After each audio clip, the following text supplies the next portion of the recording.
Hi అండి, నమస్తే. Welcome back to my channel. ఈరోజు ఈ వీడియోలో ఒక టీ టైమ్ స్నాక్ రెసిపీ చూద్దామా. చాలా క్రిస్పీగా ఉంటుంది, ఒక్కసారి ట్రై చేయండి.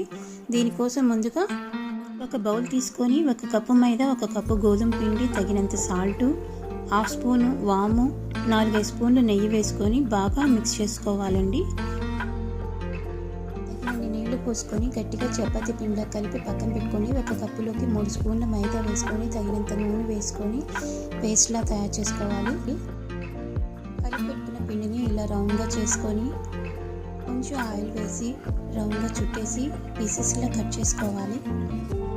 ఒక్కొక్క పీసెస్ని ఇలా రౌండ్గా చేసుకొని పేస్ట్ రాసేసి ఎడ్జెస్ మాత్రం వదిలేసి మధ్యలో చాక్తో లైన్స్లా కట్ చేసుకొని వీడియోలో చూపిస్తున్న విధంగా తయారు చేసుకొని ఒక్కొక్కటి నూనెలో వేయించుకుంటే మన స్నాక్ రెసిపీ రెడీ అయిపోతుందండి. మీకు నచ్చినట్లయితే నా ఛానల్ని సబ్స్క్రైబ్ చేసుకోండి.